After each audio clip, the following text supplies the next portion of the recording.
મિત્રો, ઈસ્ટરની રજા છે અને છતાં આજે આપણે ભેગા થયા છે. અને એનું કારણ એ છે કે આપણી સામે એક સર્જક અને એક સમાલોચક, ગુજરાતી સાહિત્યના આજના દિવસોમાં બંને અગ્રીમ પ્રકારના સાહિત્યકારો છે.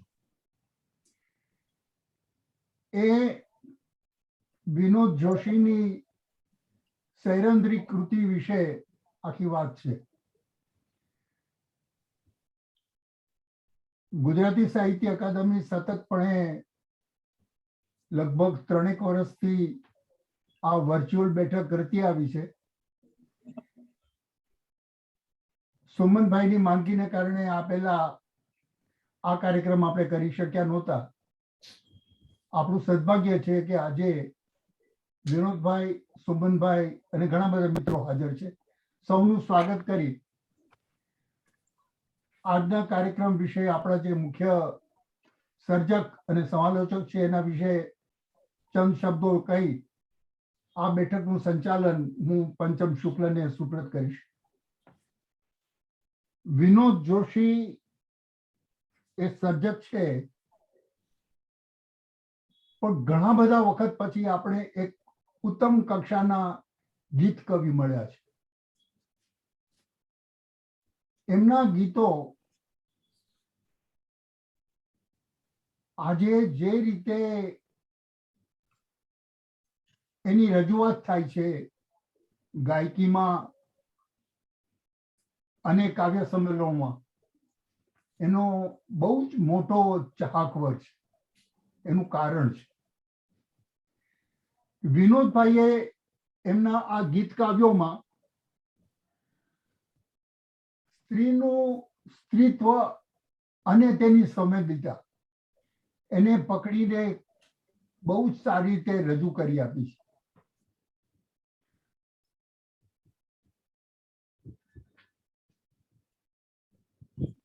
ભાવનગરની યુનિવર્સિટી સાથે સંકળાયેલા રહ્યા અને ત્યાંથી જ એમને પીએચડી કર્યું અને ત્યાં એના ગુજરાતી વિભાગના વડા તરીકે પણ રહ્યા. એમણે કવિતાને ક્ષેત્રે જ નહીં, વિવેચનને ક્ષેત્રે અને નિબંધોમાં, વિવેચનની તો વાત કરી પણ નિબંધોમાં પણ આપણને કામ આપ્યું છે. તો આજે આપણે એમની પાસે એમનું આ દીર્ઘ કાવ્ય એની વાત સાંભળીશું અને એ કાવ્યો વિશે જે સમાલોચન કરશે તે સુમનભાઈ. સુમનભાઈ આપણે માટે અજાણ્યા નથી. સુમનભાઈ એટલે એક સારા કવિ, એક સારા વાર્તાકાર, સારા નિબંધકાર, સારા વિવેચક અને એના ઉપરાંત સારા અધ્યાપક પણ. આજે એ જે રીતે ફેસબુકમાં પોતાના લેખો એક પછી એક વિચારતંત્રમાં રજૂ કરીને મૂકતા રહ્યા છે, એમાંનું એક પુસ્તક તો સુમનભાઈ આજે આવ્યું ને, એનું પણ સ્વાગત છે.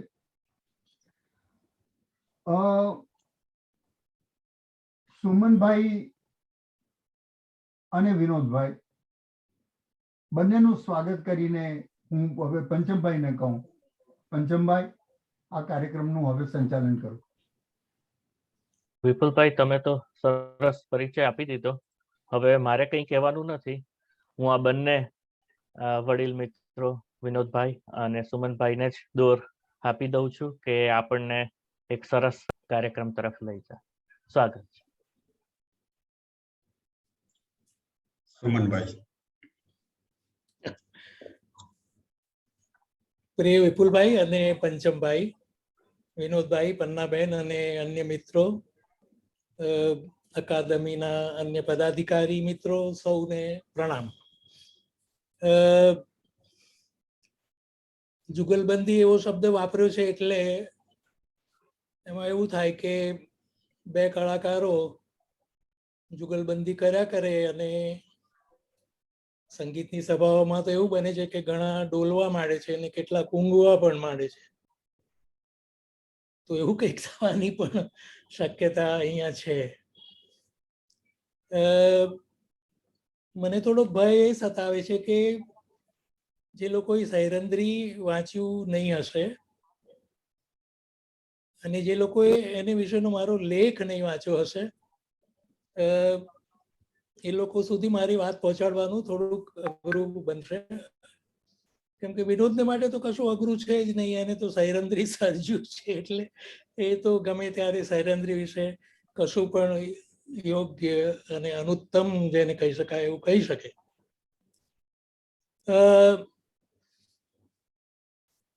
બે ત્રણ વસ્તુઓ જે મેં આ રચના વિશે બહુ જ દિલપૂર્વક, હૃદયપૂર્વક જેની નોંધ લીધી છે તે બે ત્રણ મુદ્દાઓ હું કહું. મેં એને કથા સર્જન તરીકેનું એક સુસંપન્ન, અનનુકરણીય, જેનું અનુકરણ ન થઈ શકે એવું સર્જન ગણ્યું છે. સાથે સાથે મેં એને અનનુવાદ્ય પણ કહ્યું છે કે એનો તમે કોઈ પણ પ્રકારે અનુવાદ નહીં કરી શકો. અનુવાદના અર્થમાં નથી કહેતો, પણ એને તમે અનુસરીને કશું કહેવા જશો કે કશું કરવા જશો તો બહુ ફાવટ આવશે નહીં. એટલે મેં એમ કહું છું કે કશું બોલ્યા વિના આપણે એનું કથન અને ભાવન કર્યા કરીએ તો શું વાંધો છે. એક મૂલ્યવાન રચના છે અને એનું વિવરણ અને એનું અર્થઘટન કે એનું મૂલ્યાંકન જો કરવું જોઈએ તો બહુ જ કાળજીથી કરવું પડશે, કેમ કે આ કોઈ સામાન્ય રચના નથી.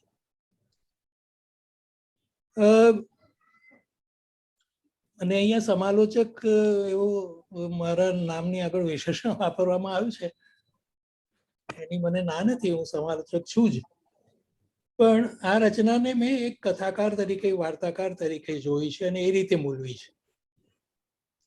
અને આ રચના પોતે પણ એક કથન કાવ્ય છે. કવિએ પોતે પણ એને કથન કાવ્ય કહ્યું છે, પ્રબંધ કહ્યું છે. એનો અર્થ એ કે કોઈના જીવનમાં કશુંક બન્યું છે, બની રહ્યું છે, બનવાનું છે, એ વાતનો આ એક કથાગત પ્રબંધ છે. એ ભલે કાવ્યની રીતે ભાતે કહેવાયો છે, પણ છે કથાગત. અને એને કારણે એની કોઈ પણ મૂલવણી કરતી વખતે એને કથાની ભૂમિકાએ જોવું જોઈશે. હું મારા વક્તવ્યમાં આગળ એમ પણ કહીશ કે કાવ્યની ભૂમિકાએ પણ જોવું જોઈશે. પણ આ આમ હોવાને કારણે મેં કેટલીક સાવધાની સૂચવી છે મારા લેખમાં. તે મૂળ કથામાં કવિએ કરેલા ફેરફારોની સાધક બાધક ચર્ચા કરો એવું વિપુલભાઈ અમારે અધ્યાપકો વિદ્યાર્થીઓને પ્રશ્નોત્તરી કરાવતા હોય છે, પરીક્ષામાં પૂછતા હોય છે. સાધક બાધક ચર્ચા એવો શબ્દ વારંવાર સાંભળવા મળે. એ મૂળ કથામાં શું ફેરફારો કરે. હવે સૈરંદ્રી મહાભારતમાં છે એ મૂળ વસ્તુ સાથે એને તમે સરખાવી તો શકો છો. અને મૂળમાં જે સૈરંદ્રી છે અથવા તો દ્રૌપદીનો જે એક નવો અવતાર છે સૈરંદ્રી, એની વિશેની ભરપૂર માહિતી તમે મહાભારતમાંથી કે અન્યત્ર મૂળ સ્ત્રોત જ્યાં હોય ત્યાંથી મેળવી શકો. સવાલ એ ઊભો થાય છે કે નવ્ય અર્થઘટન કવિએ શું સિદ્ધ કર્યું છે, what is the new interpretation. અને એ બહુ સરસ રીતે આ રચનામાં સિદ્ધ થયું છે એમ પણ મારે કહેવાનું થયું છે. આ બધું જ સારો જે અધ્યેતા હોય તે પામી શકશે. સારો અંડરલાઈન કરવાનો. બીજા અધ્યેતાઓ એનો વિકાસ કરી શકે અને એ રીતે કથન અને આલેખન બે વસ્તુ જે કોઈ પણ કથામાં જરૂરી છે, નેરેશન એન્ડ ડિસ્ક્રિપ્શન, એના તાણા વાણાથી આ રચના વિકસી છે અને રસનિષ્પત્તિ સિદ્ધ કરે છે. તો એવી એક સુગ્રથિત વાચના છે અને એનો સાક્ષાત્કાર જો થવો જોઈશે અને નહીં થયો હોય તો એ અધ્યયતાને ખાસ સફળતા મળશે નહીં. એ અર્થમાં આ રચના સરળ નથી, એ આપણે ધ્યાનમાં રાખવું જોઈશે અને એવી સાવધાની સાથે જ એમાં પ્રવેશવું જોઈશે, એમ પણ મારો આગ્રહ રહ્યો છે. એટલે સીધો સવાલ તો એ આવે કે સઘન વાંચન કર્યું છે તમે? દોહરા ને અપાઈમાં જે ચાલે છે આખી રચના, જ્યાં જ્યાં અલ્પ વિરામો છે, જ્યાં જ્યાં પૂર્ણ વિરામો છે, અથવા તો જે કંઈ લિપ્યંતર કરવામાં આવ્યું છે આખી ટેક્સ્ટનું, આખા પાઠનું, એને જો તમે ધ્યાનથી, પૂરેપૂરી સાવધાનીથી પામ્યા નથી, વાંચ્યું નથી, એને ઓળખ્યું નથી, સમજ્યા નથી, તો કશી ગતિ થઈ શકશે નહીં. એટલે સુગ્રથિત છે આ વાચના, એનો સાક્ષાત્કાર થવો જોઈશે, એવી એક સાવધાની પણ મેં સૂચવેલી છે. કેમ કે અહીંયા જે કઈ શબ્દ છે આખી રચનામાં, જે કઈ શબ્દ સંયોજન છે અને એમાં જે કઈ શબ્દ પ્રયોગ આવે છે, એ દરેક શબ્દ સહજ છે. એ દરેક શબ્દનો અર્થ સમજવો પડશે અને ઘણી ચોકસાઈથી ને હેતુપૂર્વક શોધાયેલો છે. એ હેતુ શું છે એ જાણવો જોઈશે. સઘન વાચનનો આટલો બધો અર્થ કરું છું. પ્રત્યેક શબ્દ એવી રીતે જોડાયો છે અને બંને શોધાયા પણ લાગે, શોધ્યા છે કવિએ એવું પણ લાગે, કેટલીક વાર સ્વયંભૂ છે એ સાયુજ્ય એવું પણ લાગે. યથાસ્થાની સંસ્કૃત છે, ગુજરાતી છે, દેશીય શબ્દો પણ છે. તો આ બધાને પામવા જોઈશે.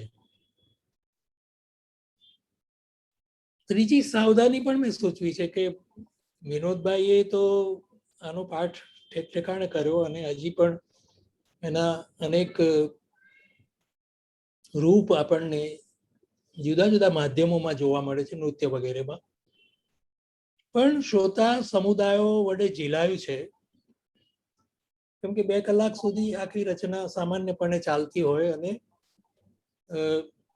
શ્રોતાઓ જો સાંભળી શકે છે તો એમાં કશીક એક સ્વયં સિદ્ધ એવી હસ્તી આ રચનાને કહી શકીએ આપણે. પણ એ શબ્દાકૃત છે, શબ્દમાં આકૃત છે. હવે એને પહોંચી વળવા માટે શબ્દ ઉપરાંતના જે કંઈ માધ્યમો છે, શબ્દેતર નોન વર્બલ જે કંઈ મીડિયા છે, એમાં એના જેટલા રૂપો પ્રગટી શકે એટલા પ્રગટાવવા જોઈશે. અને એ પ્રગટી રહ્યા છે, ઘણા બધા પ્રગટ્યા છે. મારી પાસે એ બધા બનાવોની વિગતો નથી, પણ બધા જાણીએ છીએ આપણે. જેમ કે વાચિકમ રૂપે, નાટક રૂપે કે પદ્ય નાટિકા રૂપે, નૃત્ય નાટિકા રૂપે, ચલચિત્ર રૂપે, ટીવી સિરિયલ રૂપે, શબ્દો પરાંતના અનેકવિધ રૂપો પ્રગટી શકે, બહુરૂપક અવતારો થાય. જો આ ન થાય તો શું થાય એ વાત હું પછી કરવા માંગુ છું. હું એ વિનોદને પૂછવા માંગુ છું. હું વિનોદભાઈ એવું નહીં કહું, વિપુલભાઈ તો તમે મને ક્ષમા કરશો, કેમ કે જો હું વિપુલભાઈ કહું તો જ મને સારું લાગે છે, એવી રીતે હું વિનોદભાઈ કહું તો મને સારું નથી લાગતું. એટલા માટે મને એવું લાગ્યું કોઈ બીજા જોડે વાત કરું છું, એટલે હું વિનોદ કહીશ તો તમે ચલાવી લેજો. મને પણ એવું લાગે કે સુમન શાહ સિવાય મારી સાથે કોઈ વાત કરી રહ્યું છે. પહેલા તો આભાર માની લઉં અકાદમીનો, વિપુલભાઈનો, પંચમભાઈનો અને આપ સૌનો. સુમનભાઈએ જેઓ અત્યારે સાંભળી રહ્યા છે એ સૌને થોડા ડરાવ્યા છે. હું એમ કહેવા ચાહીશ કે આ રચના ઘણી સુગમ છે. અલબત્ત એમાં 50% પણ વધારે શબ્દ તત્સમ છે.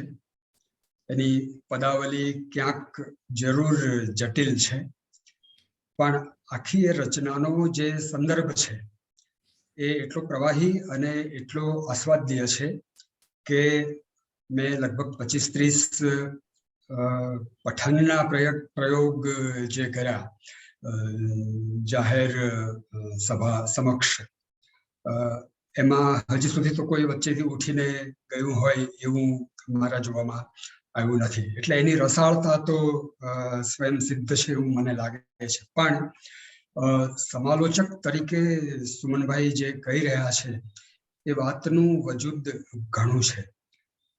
હું એ અર્થમાં એ સમજુ છું સુમનભાઈ કે એની ટેક્સ્ટને તમે ઇગ્નોર નહીં કરી શકો. તમે જે કહેવા માંગો છો તે બહુ જ સાચું છે. આ આખું એક કાવ્ય કથા છે કે કાવ્ય છે એની દ્વિધામાં આપણે સ્વરૂપના સંદર્ભમાં જરૂર રહીએ, પણ એક રચનાકાર તરીકે, સર્જક તરીકે મારો આશ્રય તો સૈરંધ્રીને કેન્દ્રમાં રાખીને મનુષ્ય ચેતનાને, અને એ પણ એક સ્ત્રીને કેન્દ્રમાં રાખીને એના વ્યાપક રૂપે વ્યક્ત કરવાનો રહ્યો છે. આપણી બહુ જ પ્રચલિત એવી જાણકારીમાં હોય એવી આ કથા છે મહાભારતના વિરાટ પર્વની. પાંડવોના અજ્ઞાતવાસ દરમિયાન, અજ્ઞાતવાસ તો એક જ વર્ષનો છે, પણ એ દરમિયાન પોતાની વ્યક્તિમત્તા, ઓળખ એ છુપાવીને રહેવું પડે છે. એ વાતનો જ મેં આ રચનામાં આપણા સૌના સંદર્ભમાં વિસ્તાર કર્યો છે. પાંડવોનો અજ્ઞાતવાસ તો એક વર્ષનો હતો, આપણો અજ્ઞાતવાસ સદાનો છે. પાંડવોના અજ્ઞાતવાસમાં તો એક મજબૂરી હતી, શરત પાલન પણ હતું. આપણે તો કોઈ શરત નથી, અને છતાં આપણે એટલા મજબૂર છીએ કે આપણે જે છીએ તે રીતે વ્યક્ત થવું આપણા માટે દુષ્કર છે. એટલે આખી આ પરિસ્થિતિ વ્યક્ત કરવા માટે મેં સૈરંધ્રીનું આલંબન લઈ લીધું છે. હા, મેં મહાભારતની કથાનો એક છેડો જરૂર પકડ્યો છે, પણ એનું જે અર્થઘટન છે એ મહાભારતકારનું નથી. મહાભારતકારે જ્યાં છોડ્યું છે ત્યાં મેં પ્રવેશ કર્યો, અને મને લાગ્યું કે એની સાથે બીજા પાત્રો પણ, કર્ણ, પાંડવો, કીચક, કુંતી, સુદેશણા, વિરાટ, વિરાટ નગરી, આ બધું જ કોઈ ને કોઈ રીતે જેમ આપણી આસપાસ આપણો પરિસર છે એવી રીતે જોડાયેલું છે. અને એ રીતે આ એક પાત્ર જો કેન્દ્રમાં રહે તો એમાંથી એટલી બધી ત્રિજ્યાઓ વિસ્તરી શકે એમ છે. અને એ ન કેવળ સૈરંધ્રી પૂરતી મર્યાદિત, પણ એ એક વૈશ્વિક એવી મનુષ્ય ચેતનાને તાગે એવું મને લાગ્યું. અને એટલે ન મેં કથા કરવાનો વિચાર કર્યો, ન મેં કવિતા કરવાનો વિચાર કર્યો. મેં કેવળ આ પાત્રને કેન્દ્રમાં રાખીને એનું વિસ્તરણ આપણા સૌનું સૈરંધ્રી પ્રતિનિધિત્વ કરી રહી છે એ રીતે કરવા ધાર્યું, અને એમ થયું. એટલે એક સર્જક તરીકે મારી જે આ તેની દિશામાં જવા માટેની ઉત્સુકતા હતી એ આ પ્રકારની હતી. પછી તો એનું પ્રબંધ રચાયું, કારણ કે મેં વિધિવત એમાં 7 સર્ગ, શ્લોક સંખ્યા, પંક્તિ સંખ્યા, એ બધાનું એક માળખું રચ્યું. એ અર્થમાં એ પ્રબંધ છે. લગભગ 1800 પંક્તિમાં ચોપાઈ અને દોહરામાં લખાયેલી આ રચના છે. પણ એની પાછળ મેં 1.5 દાયકો મારી અંદર નિંભાડો પાકવા દીધો છે અને એને ઈંધણ પૂરા કર્યા છે. એટલે જે કંઈ આવ્યું છે તે આવા એક આંતરિક તપના પરિણામે આવ્યું છે, અને એ સૈરંધ્રીના માધ્યમથી આવ્યું છે. વિનોદ, હું કેટલીક વાત બીજી કરું. મારે સમગ્રપણે જે કહેવાનું હતું તો મેં કહ્યું, પ્રસ્તાવના રૂપે કહ્યું. હલો. હા સુમનભાઈ, કહો. બીજી બે રીતે મારે એની જે મહત્તા છે તેની વાત કરવી છે. એક તો કથાની રીતે, કેમ કે મેં એને કથાની રીતે જોવાનો પ્રયાસ કર્યો છે. તો આ રચનામાં જે કથક છે એનું સર્જન, કથકનું સર્જન મને અદ્ભુત લાગે છે. મેં એને પ્રોટેગનિસ્ટ કહ્યો છે, કેમ કે પ્રોટેગનિસ્ટ જો હોય તો એ સર્જક વતી બધું કામ કરે, ભલે સર્જકે એને સર્જ્યો હોય, અને તેથી એ સર્જકને પણ સ્વાયત્ત રહેવા દે અને પોતે પણ સ્વાયત્ત રહે. સૈરંધ્રીનું જે મનોભાવ જગત છે એને અંગેની જે એની સૂઝબૂછ છે, એને અંગેની એની સમજદારી છે, અને એ બધી વસ્તુઓને એ જેટલી સારી રીતે અભિવ્યક્ત કરી શકે છે એ જાતનું એ એક પાત્ર જ છે મારી દ્રષ્ટિએ કથક. હું એને ચરિત્ર જ ગણું છું, પાત્ર જ ગણું છું. અને એને કારણે કવિનું જે માધ્યમ છે એ કવિનું નથી રહેતું. ક્યાંય વિનોદ જોશીને જરા જેટલો પ્રવેશ આ માણસ આપતો નથી, કથક પોતે. અને એ રીતે સંતુલા બહુ જ સારી રીતે સચવાઈ શકી છે, અને બંને વચ્ચે એક સ્પેશિયલ પ્રકારનું ડિસ્ટન્સ, રિસ્પેક્ટિવ ડિસ્ટન્સ કથક અને એના સર્જક વચ્ચે જળવાયું છે. એ બહુ જ મોટી વાત છે. નહીં તો વારંવાર કવિઓ દાખલ થઈ જતા હોય, સર્જકો દાખલ થઈ જતા હોય, અને પોતાને જે કહેવું હોય તે કહેવા માંડે, સીધી આડકતરી કાવ્યાત્મક અથવા તો આલંકારિક કે કોઈ પણ પ્રકારની રીતે ભાતે. અને એનાથી ક્યારેક જ ફાયદા થતા હોય છે, મોટે ભાગે નુકસાન થતું હોય છે. હવે દ્રૌપદીની જે નિયતિ છે એની સામે જજુમવાનું છે સૈરંધ્રીએ. હવે કથકને એટલું જ જાણવું છે કે એ કેવી રીતે જજુમે છે. કથક એવું દર્શાવવા માંગે છે કે પોતાનામાં સુષુપ્ત એવી જે દ્રૌપદી છે સૈરંધ્રીમાં, એનું તિરોધાન એ કેવી રીતે કરી શકે છે, અને કર્યા પછી એ શું પામે છે એમ. કેમ કે દ્રૌપદી પણ સ્ત્રી છે અને સૈરંધ્રી પણ સ્ત્રી છે, તો પ્રચ્છન્ન જે સ્ત્રીત્વ છે એનો સાક્ષાત્કાર સૈરંધ્રીને કેવી રીતે થાય છે એ જાણવાની એની જે ઈચ્છા છે, એની જે જિજ્ઞાસા છે કથકની, એને કારણે રચનામાં બહુ સુંદર પ્રકારની કથામય લીલા ચાલી છે. દોહરા ચોપાઈના માધ્યમથી ચાલી છે, કાવ્યાત્મક બની છે, એ જુદી વાત છે. વ્યથિત નારીની જોડે ને જોડે આ માણસ ચાલે છે કથક, સદા સર્વદા સાક્ષી રૂપે ચાલે છે. એ કેટલું બધું જાણે છે. સૈરંધ્રી સ્વરૂપ જે દ્રૌપદી છે એની વિમાસનને વર્ણવતા એક જગ્યાએ કહે છે કે છલકતા છાક હતા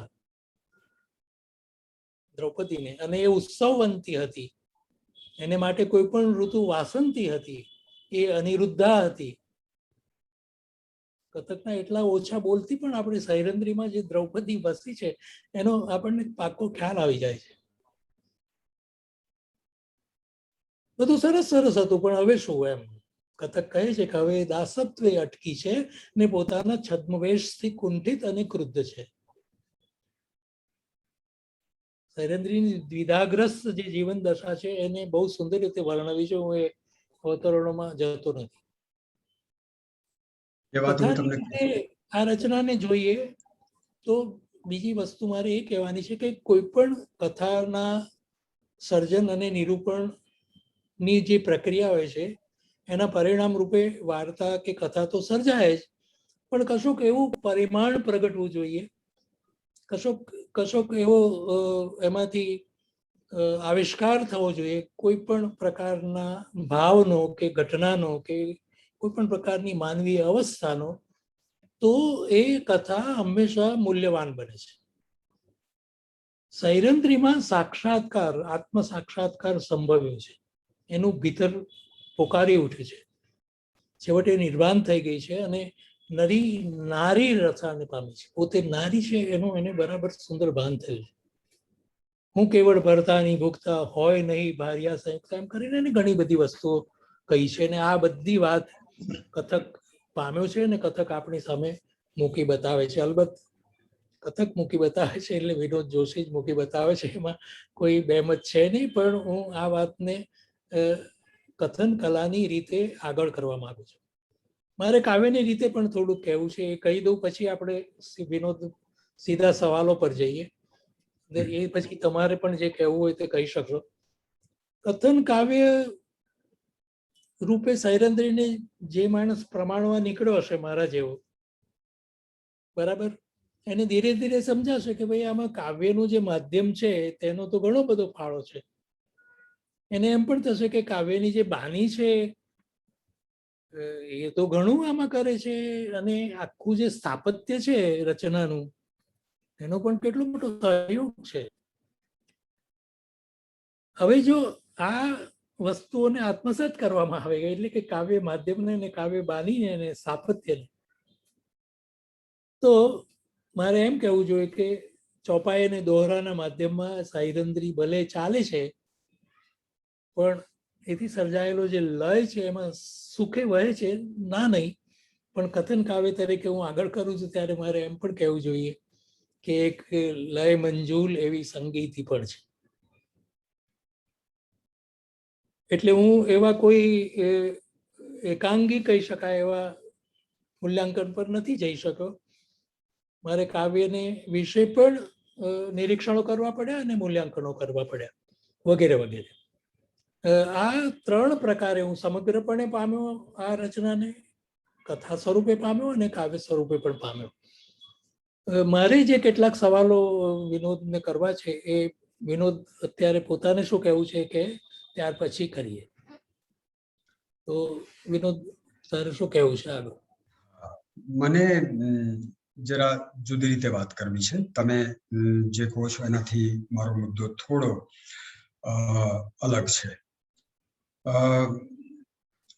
મેં જરા વ્યાપક રીતે વિચાર્યું. સૈરંધ્રીને કેન્દ્રમાં રાખીને પછી હું એક પરિઘ રચીને એની બહાર નીકળી ગયો અને પછી મેં સૈરંધ્રીને ત્યાંથી જોયા કરી. અને મને લાગ્યું કે મનુષ્ય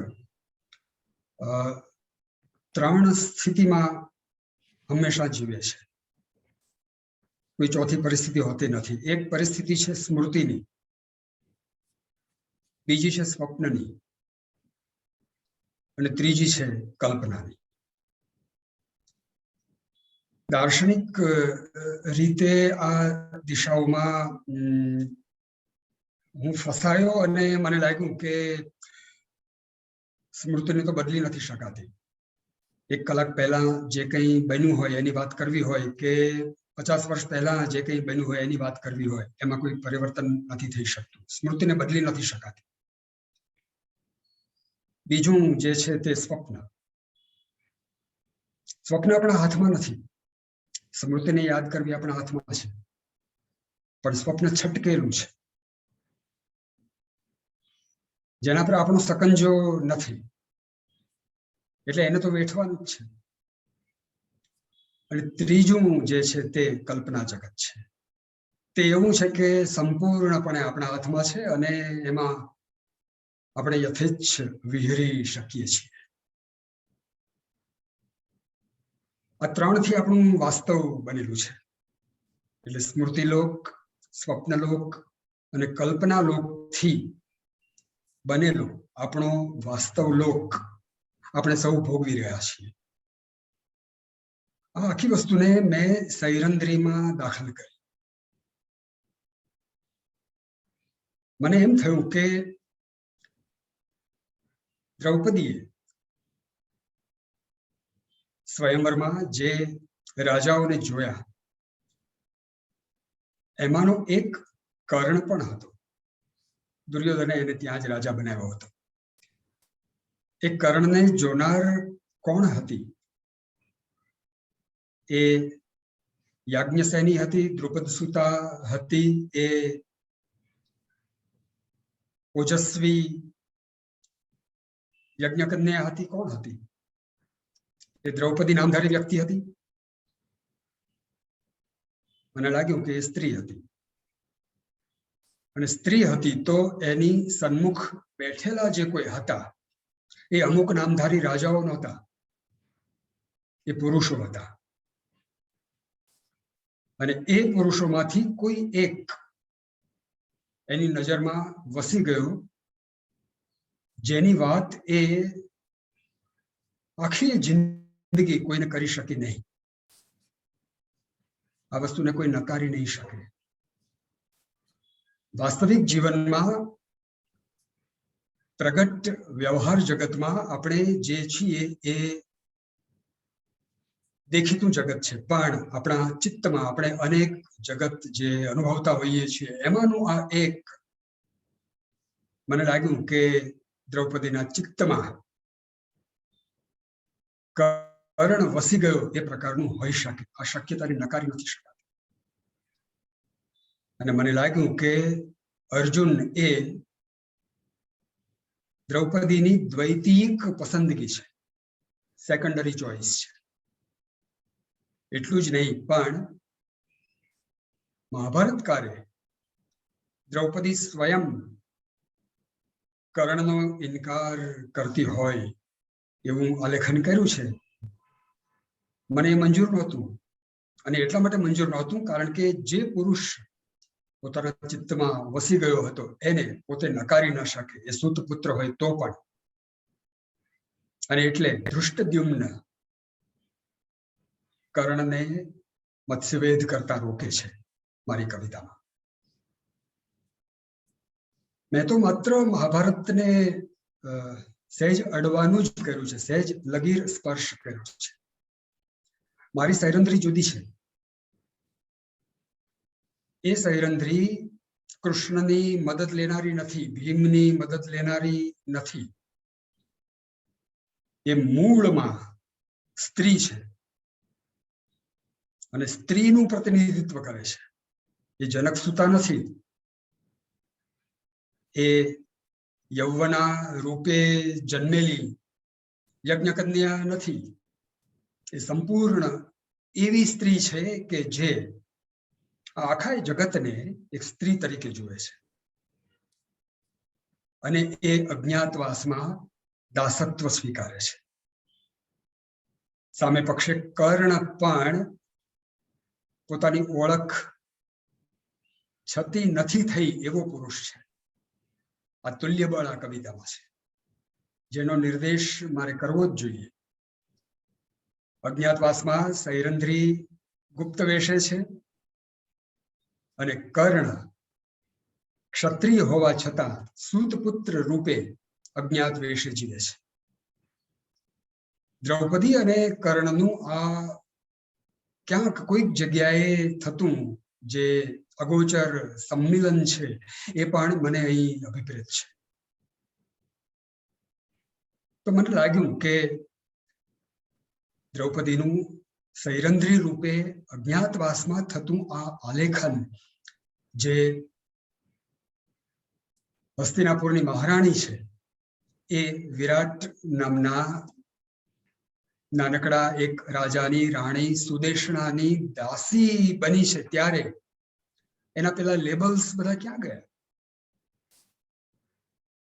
આ પાંડવોની ઉર્જા ક્યાં ગઈ? એ અર્જુન કે ભીમ, એની શક્તિ, યુધિષ્ઠિરની બુદ્ધિમત્તા, એ બધું ક્યાં ગયું? ક્યાંય નહીં. એ બધું એનામાં હતું જ, અને તે છતાં એ એમને ઢાંકીને 1 વર્ષ રહ્યા. આપણા સૌમાં પણ આ બધી ઉર્જા છે, આપણા સૌમાં પણ આ બુદ્ધિમત્તા, આ શક્તિ, આ આવડત, આ બધું જ છે, અને છતાં આપણે એને અભિવ્યક્ત કરી શકતા નથી. કારણ કે આપણા પર કોઈક દાબ છે, કોઈક સકંજો છે, કોઈક આપણને અજ્ઞાત રાખતી એવી આસપાસની પરિસ્થિતિ છે, અને એ દુર્નિવાર છે. પાંડવોનો સૈરંધ્રીનો અજ્ઞાતવાસ તો 1 વર્ષનો હતો. મેં કહ્યું એમ આપણો અજ્ઞાતવાસ તો મૃત્યુ પર્યંત છે.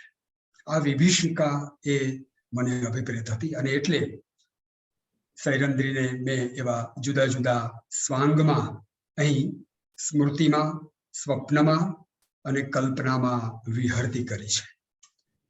એક કથક મેં રચ્યો અને હું એમાંથી બહાર નીકળી ગયો, કારણ કે આ વાત હું કહું તો એ પક્ષીલ બની જાય. એને તટસ્થ કરવા માટે મેં એનો પ્રવક્તા રચી દીધો, કથક રચી દીધો, જેને સુમનભાઈએ બરાબર પકડ્યો અને એનું તાટસ્ય મેં આખી કૃતિમાં અકબંધ રહેવા દીધું. હું તો અત્યારે પણ તટસ્થ છું અને આ વાત એક ભાવક તરીકે કરી રહ્યો છું. સુમનભાઈ. વિનોદ, કેટલાક વ્યવહારુ ભૂમિકાના પ્રશ્નો કરી હવે, કેમ કે મૂળ હાર્દ તો તે બતાવી દીધું અને મારે જે અર્પણ કરવાનું હતું તે મેં અર્પણ પણ કર્યું કે કથાની રીતે અને સમગ્રપણે અને કાવ્યની રીતે આ રચના શું છે. મૂળ વાત તો એ છે કે સૌએ વાંચવી જોઈશે ને નાના સમજણ પડે, જ્યાં જ્યાં સમજણ ના પડે ત્યાં ત્યાં અન્યનો સહારો લેવો જોઈશે. મને એવો સવાલ થાય વિનોદ કે કાવ્ય અને એને આકારનારો જે છંદ છે આ રચનામાં, કાવ્યનો આકાર આપનાર જે છંદોલય છે એ તો આનું માધ્યમ છે, બરાબર?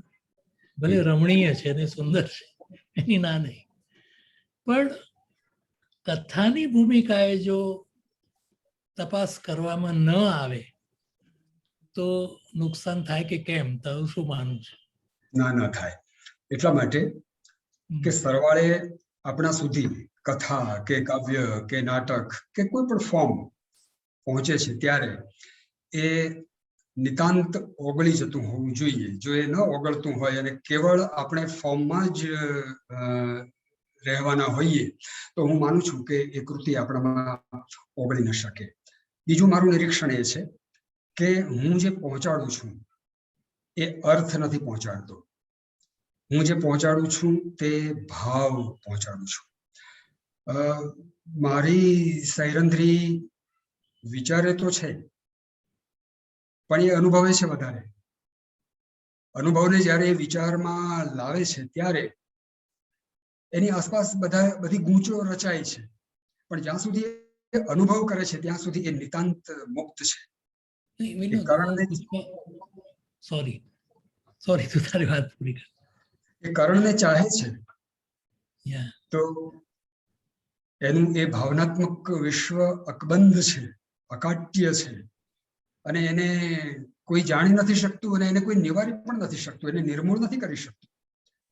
તો સ્વતંત્ર છે સૈરંધ્રી પોતાની આ ચાહનાનો અનુભવ કરવા માટે, પણ જ્યારે વિચારે છે ત્યારે એના મનમાં વિચાર તો આવે છે પાંડવો. એને તો એમ થાય છે કે હું અર્જુનને પરણી, પણ ન કેવળ અર્જુનને, હું તો બાકીના ચારનો પણ સ્વીકાર કરવો પડે એવી સ્થિતિમાં મુકાય. મારી આ જે અકલ્પનીય એવી દુર્નિવાર વાસ્તવિકતા છે એનો ભોગ હું શા માટે બની? તો એના બધા જ પ્રશ્ન એ આ કારણે ઊભા થયેલા છે. એ જ્યારે સુદેશણાને દાસી તરીકે શણગારે છે, કારણ કે વિરાટ રાજા આવવાનો છે એની પાસે, એ રાત્રિ સુદેશણા વિરાટ રાજા સાથે પસાર કરવાની છે, ત્યારે એને શણગારતી સૈરંધ્રીના ચિત્તમાં વિચાર આવે છે કે મારા 5 પતિ અહીં જ વસતા પતિ, અને તે છતાં હું પતિ વિહોણી છું, હું એને મળી શકતી નથી. એટલે વિનોદ, હું એ જ કહેવા માંગુ છું કે જે કથા વણાઈ છે આખી રચનામાં, એને તંતોતંત પામવાનો પ્રયાસ જો વ્યક્તિ કરે તો એ પ્રકારની તપાસ અથવા તો એ પ્રકારની સમીક્ષા આપણને ગમે કે કેમ, અથવા તો તને ગમે કે કેમ એટલું જ મારે જાણવું છે.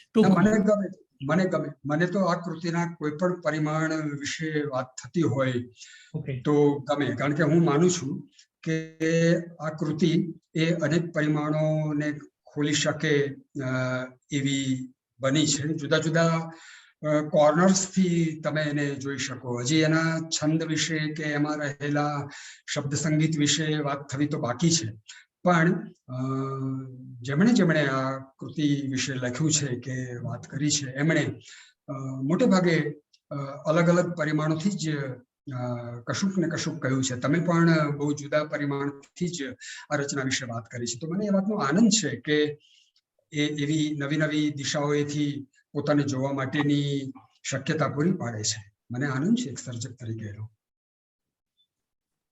અચ્છા, જે મુદ્દો સાધક બાધક ચર્ચાનો કર્યો આપણે કે મૂળમાં શું ફેરફારો કર્યા છે અને એ શોધી લાવીને કોઈ વાત કરશે અને કરવી જોઈશે એવું પણ હું માનું છું, જેથી સામાન્ય જનતાને એવી ખબર પડે કે ભાઈ તમે જે જાણો છો મહાભારત વિશે અને પાંડવો કે કૌરવો અને દ્રૌપદી વિશે જે કંઈ સમજ્યા છો કે સાંભળ્યું છે, પણ અહીંયા જે સૈરંદ્રી છે અને તમે જે કંઈ સૈરંદ્રી વિશે ધારો કે કશું પણ નથી સાંભળ્યું તો તમને ઘણું બધું અહીંયા જાણવા મળે. પણ એ બધી વિગતોની વાત આપતું અધ્યયન જો કરવામાં આવે તો મને એવું લાગે છે કે મોટો ઉપકાર થાય. પણ એ વ્યવસાયમાં જો એ લોકો હદથી વધારે આગળ ઉતરી જાય તો નિષ્ફળતા પણ મળે એટલું જ સાચું છે. આ વિશે શું કહેવાનું છે? એ તો એમાં ઊંડા ઉતરનારનો પ્રશ્ન છે. હું તો રચનાકાર છું, મેં તો મારો શબ્દ મૂકી દીધો છે અને એ શબ્દ કોઈને કોઈ રીતે કશું ને કશું વિચારવા પ્રેરે તો એ પર્યાપ્ત છે. મારી સમજ હંમેશા એવી રહી છે, ન માત્ર આ કાવ્ય પૂરતી પણ હું જે અન્ય રચનાઓ કરું છું એને વિશે પણ, કે હું લખું છું અને કોઈને ગમે કોઈને ન પણ ગમે, હું એને માટે કોઈને બાંધતો નથી. સૌ પોતપોતાના શક્તિમતી અનુસાર વર્તવા અને એને આત્મસાત કરવા સ્વતંત્ર હોય છે. કોઈ સર્જક કેવી રીતે કોઈ દાબ રાખી શકે કોઈ બાવક પર? મને તો આનંદ જ આવે. મેં સઘન વાચનની જે વાત કરી એક શરત તરીકે જ વાત કરી. હવે આપણે અથવા તો ગુજરાતી સાહિત્ય જગત અત્યારે એવા સમયમાંથી ગુજરી રહ્યું છે કે જ્યાં વાચન પોતે જ પ્રશ્નાર્થ હેઠળ છે. બરાબર? કોણ વાંચે છે, શું વાંચે છે એ તો પછીનો પ્રશ્ન છે, પણ વાંચે છે ખરા એ પ્રશ્ન છે. તો એ હકીકતથી તને એક સર્જક તરીકે મુજારો તો થયો જ હશે.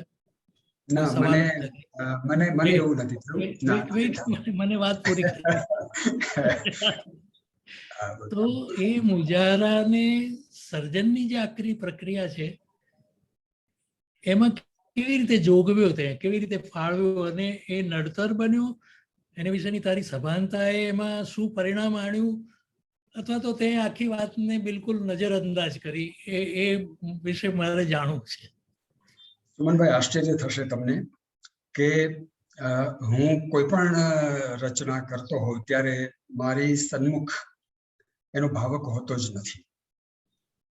હું લખું છું એ વ્યક્ત થવા માટે લખું છું. હા, પછી જ્યારે એ કોઈના હાથમાં આવે, કોઈ વાંચે, કોઈ સાંભળે અને એની પ્રતિક્રિયા આપે ત્યારે મારી સ્થિતિ એક એના સમોવડિયા તટસ્થ ભાવક તરીકેની જ હોય છે. એટલે હું લખું છું તો મારા આનંદ માટે લખું છું, મારા પોતાના માટે લખું છું. કોઈ જવાબદારી વેંઢારીને લખતો હોઉં કે મારે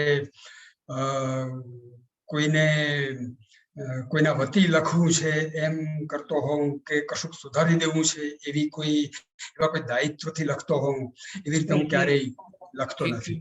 એક ટાર્ગેટ રીડર તો આપણી સામે હોય ને, એટલે એવું લાગે છે કે ટાર્ગેટ રીડર તું પોતે જ છું. હું પોતે છું. પોતે જ પોતાને કહે છે. એનું કારણ તમને કહું. સ્થિતિ હું સ્વીકારું છું. એનું કારણ તમને કહું. હું જ્યાં સુધી આ રચના વિશે મારા ચિત્તમાં વિચારતો રહું છું ત્યાં સુધી એ રચના મારી પોતાની જ છે. પણ જેવી હું એને ભાષામાં મૂકું છું ત્યારે એ ભાષાની પણ બની જાય છે. ભાવકને એમ નથી કહેતો, એ ભાષાની બની જાય છે. જે ભાષા મારા ચિત્તમાં છે એ ભાષા હવે કાગળ પર કે કમ્પ્યુટર પર આવે છે. હવે હું એ ભાષાને વાંચી શકું છું, હવે હું એ ભાષાને જોઈ શકું છું અને પછી હું એને પ્રમાણી શકું છું.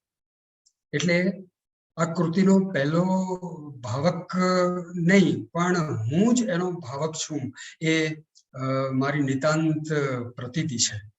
પછી તો એ જેમના હાથમાં આવે છે એ એમની પોતાની શક્તિમતી અનુસાર એની જે વલે કરે તે એની સાથે મને કઈ બહુ નિસ્બત નથી હોતી, પણ મને આનંદ જરૂર હોય છે કે મારી અંદર આ કૃતિ જે રીતે પ્રભવી, જે રીતે એનો આવિષ્કાર થયો, એવો જ કોઈક આવિષ્કાર અથવા એથી કદાચ વધારે સારો આવિષ્કાર અથવા એની નજીકનો કોઈક આવિષ્કાર કોઈકનામાં જો થાય તો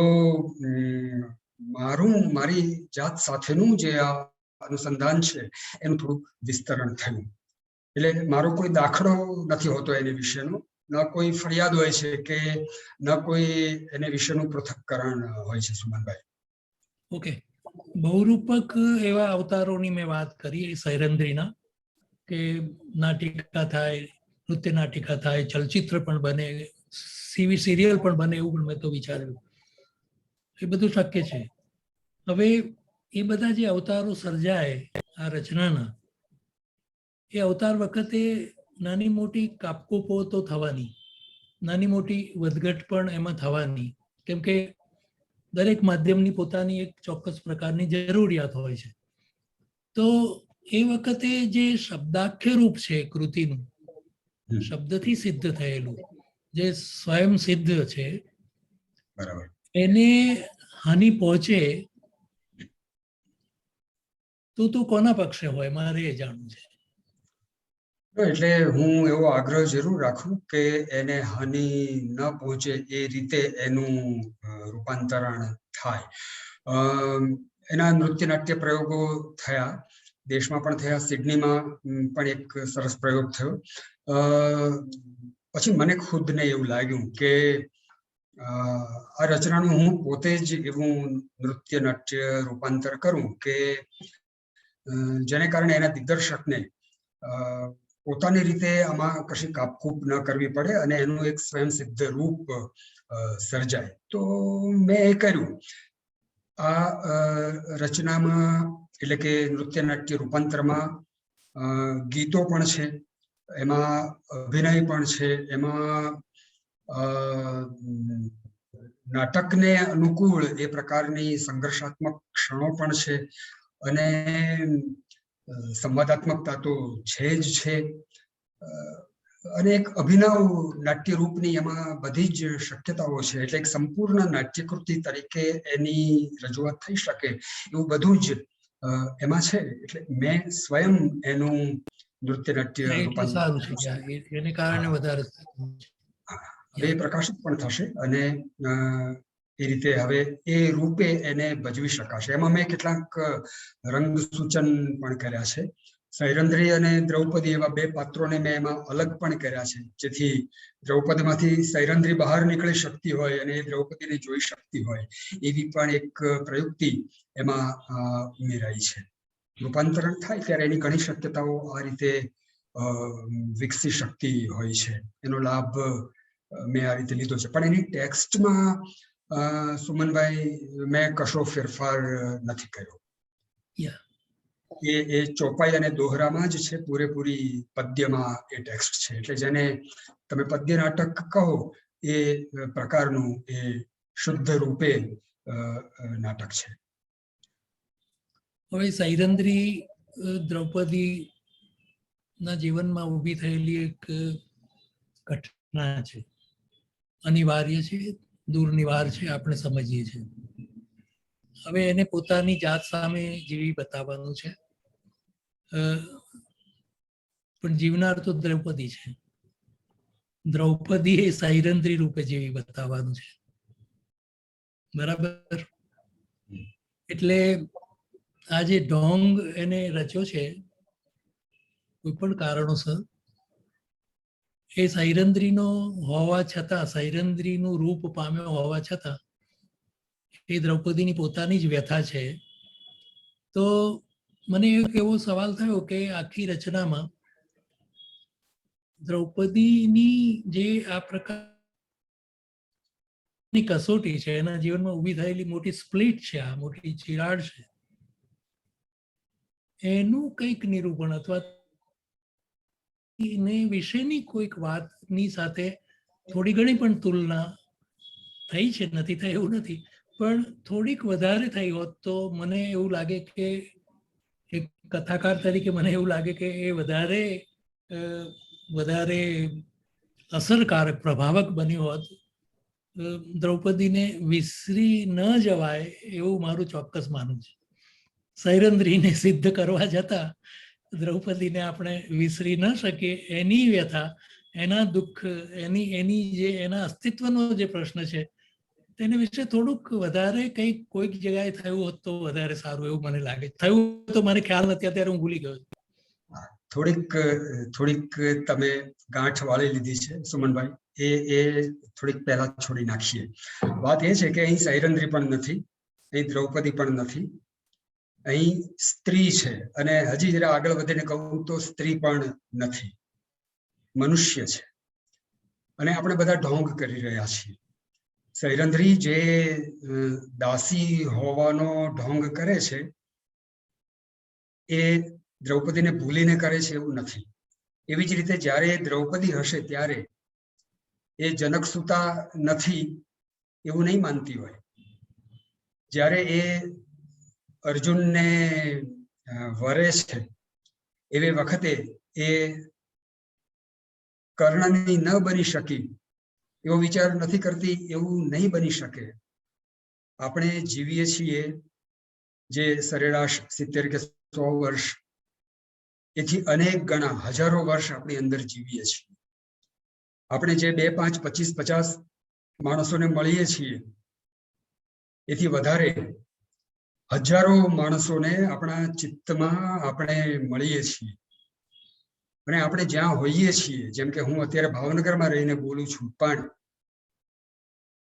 આ તો એક સ્થળ છે. પણ એ સ્થળ જ્યારે કોઈ ભાવ અનુભવીએ છીએ ત્યારે એમાંથી નીકળી જાય છે.